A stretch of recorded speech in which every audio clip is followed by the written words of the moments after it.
Saudara-saudariku yang terkasih dimanapun Anda berada, kembali lagi bersama kami GPIC OFM Indonesia.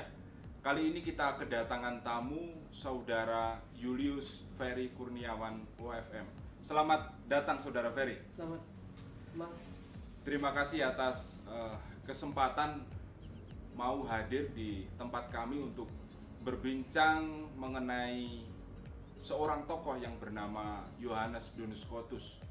Tokoh yang sangat menarik, inspirasional, dan tentunya akan dikenang sepanjang masa oleh para teolog, oleh para filosof seperti itu. Nah, kali ini kita akan mengenal secara lebih dekat. Perlu diketahui bahwa Saudara Ferry ini mendalami secara khusus pemikiran Johannes Duns Scotus tentang yang tak berhingga. Nanti kita akan mencoba mendalami apa yang dimaksud dengan yang tak berhingga. Tapi sebelum masuk ke topik tersebut, mari kita mendengarkan dari Saudara Ferry, siapa itu Johannes Duns Scotus. Johannes Duns Scotus adalah seorang biarangan Fransiskan yang hidup antara tahun 1265 sampai dengan tahun 1308. Dia seringkali oleh para ahli sebagai salah satu pemikir yang membuat aliran baru selain Thomisme oleh Thomas Aquinas, tapi dia juga Scotisme. Ada juga aliran Occamisme, tapi dia membuat suatu aliran sendiri karena mempunyai pemikiran yang khas. Duns Scotus sendiri dia adalah seorang pengajar, ya, pengajar teologi. Dulu filsafat dan teologi pada abad pertengahan tidak dipisahkan. Jadi kalau orang berbicara tentang teologi pasti di situ ada filsafat. Ketika orang bicara filsafat pasti di situ ada tentang konsep-konsep ketuhanan. Jadi dia mengajar di Universitas Paris, dan kemudian ketika ada konflik antara paus dan raja, dia itu membela paus, dan kemudian dia terkena hukuman, dibuang, disuruh pergi supaya menyelamatkan dirinya. Dan dia menurut para ahli diperkirakan dia ketika masa pembuangan itu berada di, ada yang bilang di Cambridge, ada yang bilang dia kembali ke Oxford, ada yang bilang dia ke Bologna.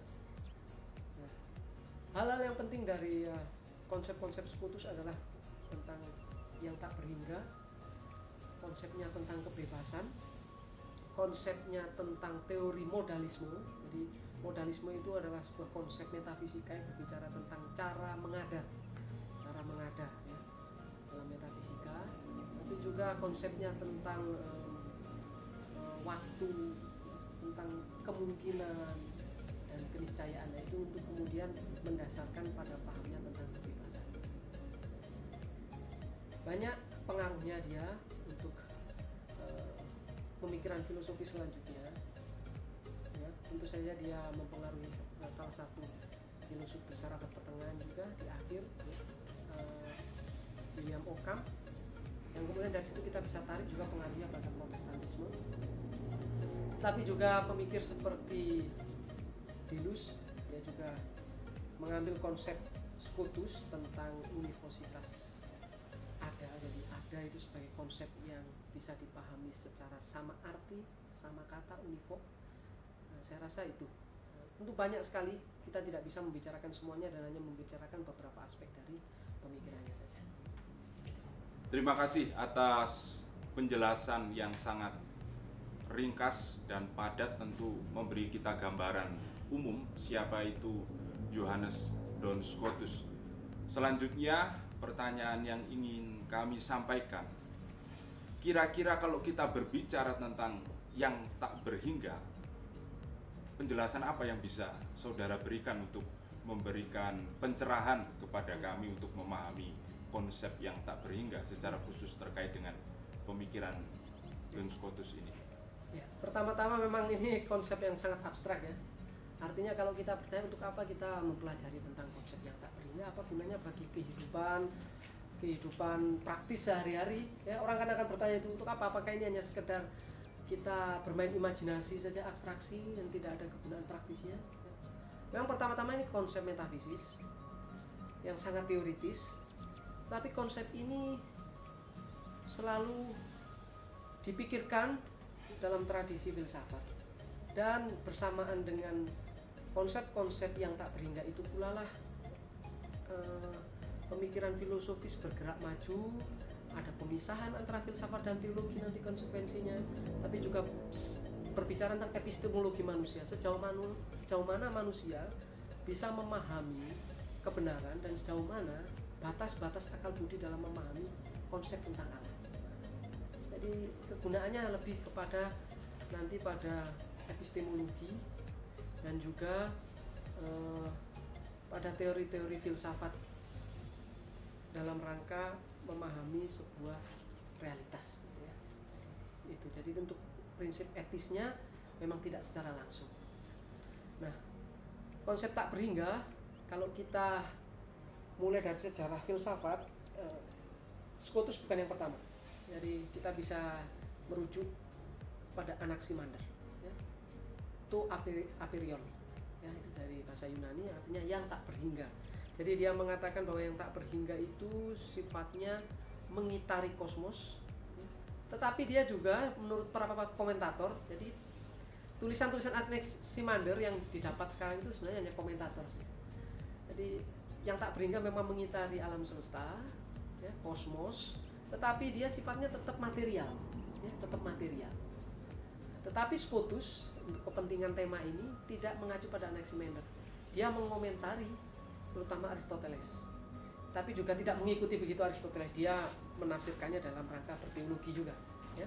Nah, menurut Aristoteles kurang-kurangnya ada satu kata kunci, ya, kutipan kunci yang berbicara tentang yang tak berhingga. Dia katakan kurang lebih demikian. Saya baca saja supaya lebih jelas, ya.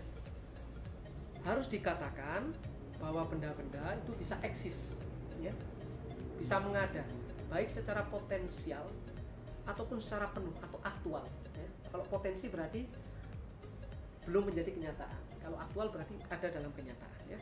Nah, kemudian dia katakan, ya, suatu benda atau kenyataan adalah tak berhingga baik dalam rangka penambahan maupun pembagian, berarti matematis, konsep abstrak, ya. Nah, berarti besaran itu tak berhingga tidak secara aktual, tetapi berarti kita bisa simpulkan secara potensial, dan itu dalam rangka berpikir abstrak, dalam rangka matematis. Itu kita bisa temukan dalam karyanya fisika, buku 3, The Physics, ya. Itu yang pertama. Yang kedua, kita bisa juga mengatakan merujuk pada tulisan Aristoteles dari segi kosmologinya. Jadi ya, hampir secara umum filsuf Yunani itu melihat yang tak berhingga itu sebagai sesuatu yang tidak bisa dipikirkan. Artinya orang tidak mungkin regressus ad infinitum, ya, mencari penyebab dari segala sesuatu sampai akhirnya tidak pernah berhenti, ya, mundur sampai tak berhingga. Dan karena itu harus ada suatu konsep yang menjembatani atau yang menutup sehingga berpikir kita bisa ada ujungnya, ya. Hal itulah pula yang dipikirkan oleh Aristoteles dalam kosmologinya. Jadi kosmologinya itu kan sistemnya kan setiap benda-benda mulai dari dunia, ya, itu menghasrati sesuatu yang lebih tinggi, penggerak, ada yang menggerakkan, karena dari tingkatan yang bawah itu menghasrati terus menerus dan akhirnya pada konsep yang disebut dengan primum movens, ya, penggerak pertama. Dia tidak bergerak tapi dia dihasrati sehingga menggerakkan benda-benda yang di bawahnya. Nah, itu sebagai untuk penutup supaya tidak terjadi regressus ad infinitum. Jadi konsep kosmologinya juga tidak boleh, ya, tak berhingga itu dalam realitas tidak ada, karena nanti tidak akan bisa dipahami. Dan dia konsep kosmologinya berarti tertutup, ya. Kosmos itu tertutup dan bergerak karena menghasrati dan akhirnya berujung pada primum movens, ya. Sehingga dari situ, ya, yang tak berhingga itu, ya, tidak ada dalam konsep kosmologi selain berupa pikiran saja, dipikirkan, ya. Seperti tadi dalam aspek matematis. Yang kedua dalam aspek epistemologi. Dikatakan oleh Aristoteles demikian, ya, yang tak berhingga bukanlah hal, ya, yang ada di dalam, tetapi sesuatu yang selalu ada di sisi luar. Itu yang tak berhingga.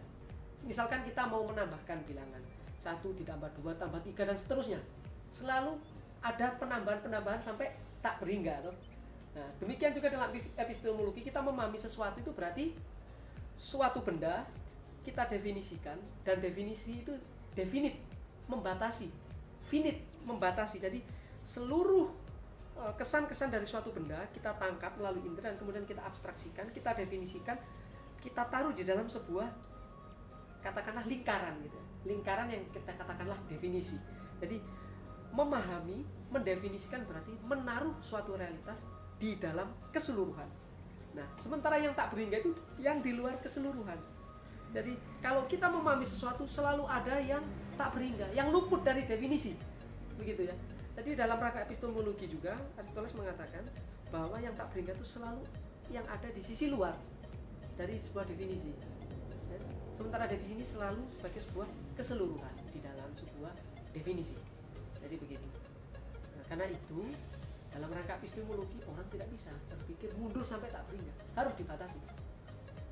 Saya rasa ini dua kutipan ini konsep yang penting dari Aristoteles, baik dari segi kosmologi, dari segi matematis, abstraksi ya, tapi juga dari epistemologi. Dari situlah kemudian nanti para pemikir abad pertengahan dan juga Scotus mengomentari Aristoteles. Tidak selalu sama kesimpulannya, ya, karena mereka dalam rangka untuk membahasakan Allah. Jadi ada konsep teologis yang sangat Kristiani, tentu saja tidak bisa disamakan dengan konsep Yunani. Sehingga di satu pihak dia mengutip, tapi di lain pihak mereka membentuk sebuah kebaruan. Ada kontinuitas tapi juga diskontinuitas dalam pemikiran. Saudara-saudariku yang terkasih, demikian penjelasan Saudara Ferry mengenai pokok gagasan yang tak berhingga. Ternyata memang sebelum Duns Scotus di era Yunani kuno pun hal ini sudah diperbincangkan. Nah, lebih lanjut kita akan mencoba mendalami kira-kira apakah ada teolog, pemikir setelah periode Yunani kuno yang berbicara tentang yang tak berhingga, sebelum nanti gongnya atau puncaknya kita akan melihat dalam gagasan yang dikemukakan oleh Duns Scotus. Kira-kira apakah ada, Saudara Ferry?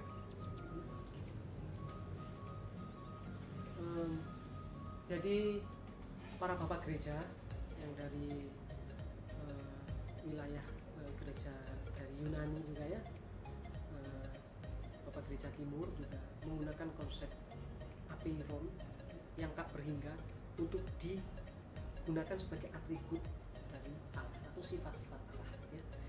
Kita bisa sebutkan seperti Clemens dari Alexandria, Gregorius dari Nazianze, dan secara khusus Yohanes dari Damaskus ya.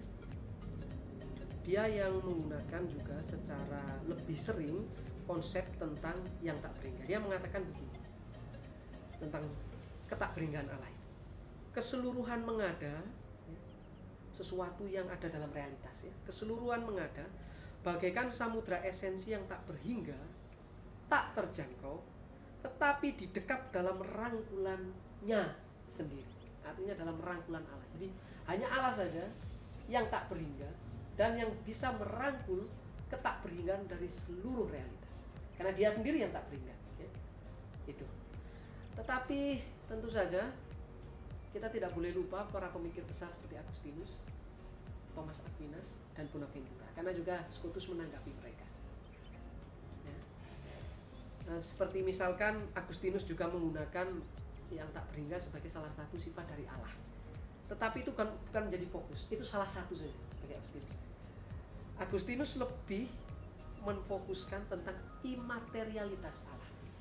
Ya, imaterialitas Allah berarti aspek rohani dari Allah, aspek bukan material dari Allah. Ya, itu menjadi fokus teologinya karena dalam rangka apa? Dia melawan Manikeisme, ya, yang konsep tentang ada dua Allah jahat yang material dan Allah baik yang rohani. Ya, dari situ dia mau menunjukkan bahwa ya, keseluruhan dunia yang material itu dirangkul oleh Allah yang imaterial. Itu Agustinus.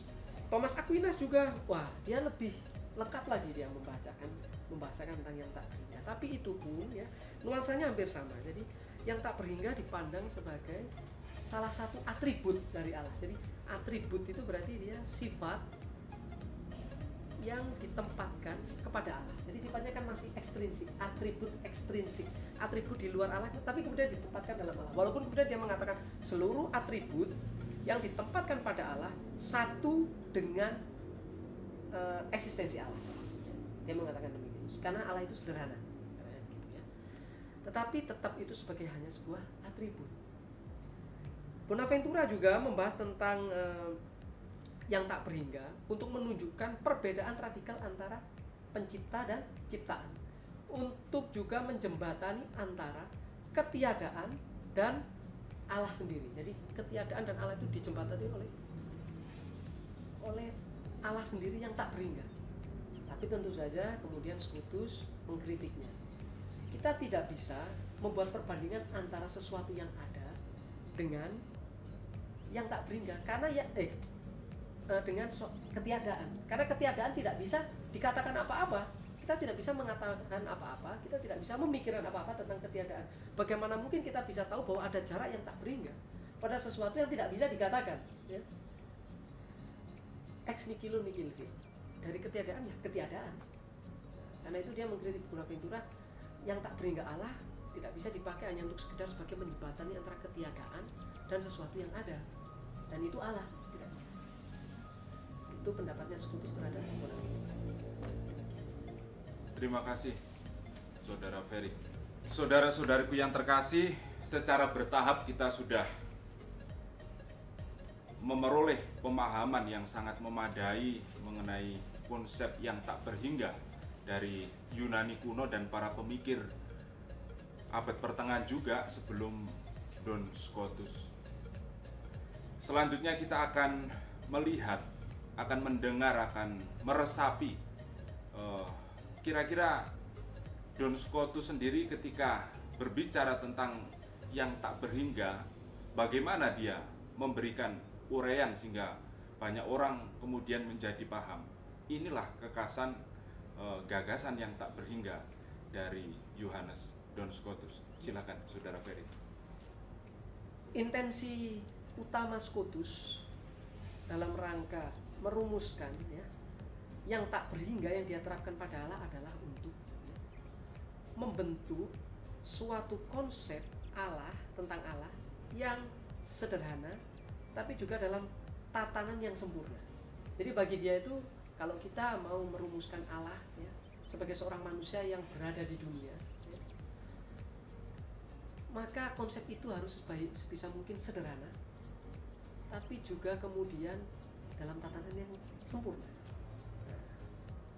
Nah, dari dibalik itu sebenarnya ada sebuah optimisme, ya, bagi Scotus. Optimisme apa? Bahwa dia yakin bahwa selama manusia hidup di dunia, dia bisa mencapai, dia bisa merumuskan suatu konsep, ya, tentang esensi Allah. Nah, ini tapi harus hati-hati. Kalau Scotus mengatakan kita bisa mengetahui esensi Allah, itu maksudnya bukan esensi Allah pada dirinya, ya. Esensi Allah pada dirinya, manusia di dunia tidak ada yang mengetahui selain oleh Allah sendiri. Maksudnya konsep esensial tentang Allah adalah bahwa kita bisa, ya, selama hidup di dunia mengetahui Allah dengan benar dan tepat. Kalau boleh dikatakan sempurna, itu pun sempurna dalam tataran dunia, dan tentu saja dunia terbatas, tapi sekurang-kurangnya kita mendekati itu. Dan itu Scotus mengatakan kita hanya mendekati saja, mendekati terus-menerus tentang konsep esensial. Esensi dalam Allah pada dirinya sendiri tidak bisa, tapi esensi Allah selama dari sudut pandang manusia ketika di dunia bisa, ya. Jadi sudah tadi intensinya dan juga optimismenya, ya. Nah, kalau begitu, kalau kita berangkat dari konsep yang sederhana, berarti kita harus bertolak dari sesuatu yang nyata. Karena berpikir itu kan bertolak dari sesuatu yang ada dalam kenyataan, dalam aktualitas, tuh. Sementara yang tak berhingga, sebagaimana dikatakan oleh Aristoteles, hanya potensial. Bagaimana menjembatani itu? Nah, Scotus mengatakan kalau kita berusaha untuk membentuk konsep esensial tentang Allah, maka kita harus melakukan abstraksi. Jadi pertama, manusia melalui inderanya menangkap spesies kreaturi, ya. Jadi spesies bukan dalam artian modern sekarang, ya. Spesies itu artinya jenis-jenis yang tampak dalam ciptaan yang memberikan kekasan pada suatu ciptaan, tetapi kekasannya itu masih bersifat jasmania, jadi tangkap oleh indera, ya, itu spesies. Jadi mata menangkap spesies dari banyak ciptaan, kemudian dibentuk konsep umum. Dari konsep yang umum, konsep yang paling sederhana, nah dari situ dimulailah kemudian kita baru bisa berpikir atau merumuskan konsep tentang alam. Dari konsep yang paling umum dari seluruh pengada-pengada, ya, ciptaan-ciptaan yang ada dalam realitas, kemudian diabstraksi lagi sampai konsep yang paling sederhana dan adekuat, yang melalui konsep itu kita bisa membicarakan, mendefinisikan semua hal. Nah, dari situlah baru pembicaraan alam mungkin.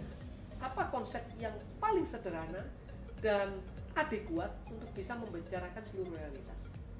Tidak lain dan tidak bukan adalah konsep ada. Jadi ada, being, ya, ends, itulah konsep yang sederhana dan adekuat yang memungkinkan kita kemudian bisa berbicara, mendefinisikan tentang ciptaan, tapi juga tentang Allah. Jadi bagi Scotus adalah, ya, objek pertama yang ditangkap oleh intelek, ya, itu adalah ada. Cukup unik, ya. Dia mengatakan bahwa yang kalau kita mau membuat sebuah konsep abstrak kita harus mulai dari ciptaan, tetapi justru dia katakan lagi bahwa yang pertama ditangkap oleh intelek itu adalah ada. Ini harus dipahami secara lebih teliti, ya. Yang ditangkap oleh mata pertama kali adalah tentu saja spesies, kesan-kesan indrawi, ya, ciptaan. Tetapi yang ditangkap oleh intelek, ya, kalau kita bicara intelek berarti kita sudah berbicara tentang abstraksi, tentang definisi, ya. Itu justru adalah ada. Karena apa? Segala sesuatu tidak bisa dipahami kalau dia tidak ada, ya.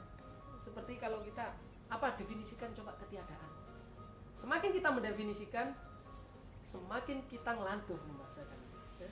Semakin berimajinasi kemana-mana tidak jelas. Kenapa? Ya tiada ya tiada. Tapi kalau ada, ya, jadi ya kita bisa berbicara apapun. Kulkas, kursi, manusia, binatang, semua kan ada. Kalau tidak ada ya apa dibicarakan? Kalau sesuatu yang tidak ada kita bicarakan berarti itu namanya melamun, melantur, ya. Jadi saya beri contoh, misalkan saya mau memahami saudara Wahyu. Tentu saja yang saya akan tangkap secara indrawi adalah warna pakaian, bentuk muka wajah, ya, anatomi tubuhnya, ya, sehingga saya bisa mendefinisikan kekasan dari tampakan fisik saudara Wahyu. Tetapi ketika kita mulai menyatukan kesan-kesan itu, ya, merumuskannya di dalam intelek kita itu, ya, langsung dengan pada waktu yang serentak kita melihat sebuah realitas, yang kita tangkap pertama adalah ada. Dasar pertamanya adalah bahwa saudara Wahyu harus ada dulu. Dan itu yang ditangkap oleh intelek.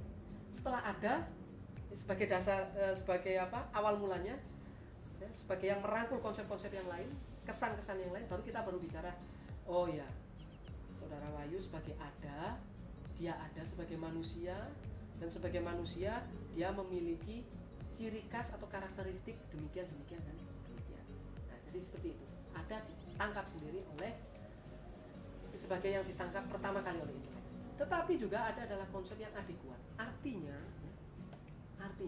ada itu bisa diterapkan pada semua konsep. Mau konsep tentang Allah, konsep tentang salah satu jenis ciptaan, konsep pada benda-benda mati maupun benda-benda hidup, orang harus di situ ada kata ada.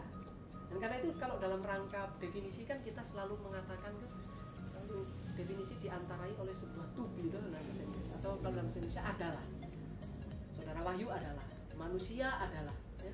Ya, itu sebenarnya secara tidak langsung menunjukkan bahwa ada itu konsep yang bisa diterapkan pada definisi apapun, ya. Kalau dalam rangka definisi dia berada di tengah antara dari sesuatu yang harus dijelaskan dengan sesuatu yang menjelaskan, ya, pengantaranya, ya. Itu adekuat karena itu dia sederhana. Kalau tidak sederhana maka dia tidak bisa diterapkan pada konsep lain. Kalau kita pakai bahasa kiasan, ya, dia itu seperti air. Ada itu warna apapun kalau masuk ke dalam air ya, akan mengikuti warna itu air itu ya. Warna merah taruh di air dia akan menjadi merah. Tetapi warna merah itu sendiri tidak mungkin bertahan kalau tanpa unsur air itu. Jika air itu sangat fleksibel. Demikian juga ada bisa fleksibel ya, bisa diterapkan dimanapun. Karena itu dia adekuat. Dan kalau adekuat pengandian dia harus sederhana air. Air tidak boleh berwarna supaya bisa ditempati oleh warna-warna yang lain. Ya. Dia warnanya harus netral, transparan. Adapun dia harus sifatnya demikian. Netral, tanpa atribut-atribut, hasil daripada konsep abstraksi ya. Itu. Terima kasih Saudara Ferry yang sudah menjelaskan konsep yang tak berhingga dari Yunani kuno, kemudian para pemikir sebelum Duns Scotus, dan kemudian Duns Scotus sendiri yang membahas, yang menggagas, yang mengemukakan kepada kita semua tentang yang tak berhingga. Nah, selanjutnya kita akan mencoba melihat lebih dalam salah satu konsep, salah satu gagasan, salah satu hal yang dikembangkan dan yang sangat terkenal dalam pemikiran Duns Scotus itu adalah univositas. Nah, kira-kira seperti apa univositas ini supaya kami juga mendapatkan informasi yang cukup begitu. Sekurang-kurangnya kalau kita bicara univositas atau univokalitas ya, karena tidak ada kesepakatan soal penerjemahan ini. Dalam bahasa Latin univocatio, univocality dalam bahasa Inggris ya, kita bisa univositas atau univokalitas. Ya. Konsep ini secara sederhananya katakanlah artinya itu sama suara, sama arti. Sama suara, sama arti. Wahyu adalah manusia, Ferry adalah manusia. Manusia itu berarti dipahami dalam secara univok, ya, sama arti. Ya, sehingga kita bisa dikatakan sama-sama manusia. Ya. Nah, tetapi Scotus memberikan sebuah detail. Ada dua hal penting ketika dia bicara tentang univositas dan univokalitas. Demikian. Yang pertama, apa itu univokalitas? Yakni ya, suatu konsep yang sedemikian sehingga kalau kita mengafirmasinya dan menegasinya secara serentak akan timbul kontradiksi. Jadi suatu konsep yang kalau kita mengafirmasi dan menegasinya secara serentak akan timbul kontradiksi. Kemudian yang kedua, ya, univokalitas adalah term antara dalam suatu silogisme sehingga kita bisa membuat suatu kesimpulan tanpa jatuh pada equivokalitas. Jadi konsep suara yang sama dikatakan tapi berbeda arti. Artinya tidak ada akhirnya sintesis, tidak ada suatu penyimpulan, tidak ada silogisme. Nah, yang dimaukan Scotus kan ada kesimpulan, sehingga univokalitas itu digunakan sebagai term antara, ya, antara premis-premis sehingga bisa kita menarik sebuah kesimpulan. Ya. Jadi univokalitas itu penting dalam bahasa. Seperti saya bilang, kalau dalam definisi harus kata adalah. Atau kan kalau kita sedang membandingkan dua spesies, ya, harus ada univok. Kalau tidak, berarti berbicaranya tidak dalam satu frekuensi, tidak dalam satu pemahaman bersama. Dalam bahasa yang populer sekarang artinya debat kusir nanti ya. Kalau misalkan kita berbicara tentang apa perbedaan antara ya, kuda dan manusia, maka kita harus bertolak dulu, meneliti dulu persamaannya mana, perbedaannya mana. Sama-sama binatang. Misalkan kalau kita pakai definisi klasik, sama-sama binatang, manusia dan kuda, animale. Nah, itu konsep animale harus univok. Sekurang-kurangnya ada kesamaan lah. Entah kadarnya bagaimana, tapi harus ada titik temunya antara dua hal yang berbeda itu. Tetapi juga kemudian, ya, selain itu, ya, selain harus konsepnya sama, kalau tidak sama maka kita tidak bisa meneruskan definisi itu. Tidak bisa kemudian merujuk pada perbedaannya. Manusia sebagai animal rasional, ya. Kuda sebagai ya binatang dengan berbagai macam karakteristiknya. Lalu disebut perbedaan-perbedaan, tetapi tetap titik tolaknya adalah univositas. Atau kalau dalam definisi kita bisa kasih contoh ada konsep adalah, ya. To be itu kan harus univok, dia perantara dia, ya. Dia ada, itu. Nah, dari univositas itulah kemudian Scotus merumuskan sebuah konsep tentang univositas ada. Jadi ada itu harus dipahami, ya, dalam arti yang sama ketika kita membicarakan antara dua pengada yang berbeda, atau ketika kita berbicara tentang Allah dan ciptaan. Ya, jadi kalau kita berbicara tentang Allah dan ciptaan, konsep ada harus dipahami secara sama, baik ada dalam Allah maupun ada dalam ciptaan. Kalau tanpa itu, berarti kita mau mengakses pengetahuan tentang Allah dari mana? Karena satu-satunya akses pengetahuan kita tentang Allah adalah melalui ciptaan. Kalau kita melakukan teologi kodrati atau memahami Allah secara filosofis, secara metafisik, bukan melalui wahyu, ya. Scotus tidak bicara tentang teologi pewahyuan. Ini dia tidak sedang bicara dengan teologi pewahyuan. Kalau teologi pewahyuan jelas melalui kitab suci, melalui kuasa mengajar gereja, melalui tradisi gereja. Tapi dia berbicara tentang teologi kodrati. Jadi memahami Allah hanya melalui akal budi melulu. Memahami Allah melalui akal budi saja. Sehingga aksesnya pada ciptaan. Nah, kalau begitu sama seperti tadi saya katakan, ada itu sebagai konsep yang adekuat dan sederhana harus dipahami secara univok. Nah, ini tentu menimbulkan sebuah permasalahan kemudian hari. Kita sedikit membahas yang sedikit lain, misalkan dalam filsafat kontemporer, Heidegger mengkritik, ya, pemikir-pemikir abad pertengahan yang mengebawahkan Allah pada konsep causa sui, ya, sehingga Allah menjadi abstrak, kepadanya kita tidak bisa menari dan tidak bisa berdoa, berlutut, menyanyikan puji-pujian pada konsep yang sangat abstrak seperti causa sui. Karena apa? Segala-galanya dikebawahkan pada konsep ada. Ada kritik seperti itu juga. Jean-Luc Marion juga mengatakan bahwa, ya, Scotus itu pemikir untuk teologi. Jadi konsep teologi itu mengebawahkan Allah pada konsep ada. Beberapa ahli Scotus, ya, dari sekolah Oxford misalkan, ya, maupun yang itu, mereka berusaha untuk katakanlah mengklarifikasi. Dikatakan demikian, kalau Scotus berbicara tentang konsep ada, berarti dia berbicara dalam ranah abstraksi. Ranah abstraksi itu apa? Jadi kita, ya, membuat sebuah konsep dalam pikiran, dalam intelek, yang mana konsep itu ada rujukan pada realitas, tapi bukanlah realitas pada dirinya sendiri. Nah, begitu juga kalau kita sedang berusaha merumuskan Allah dalam intelek, kita melakukan atraksi itu tidaklah identik total dengan Allah pada dirinya sendiri.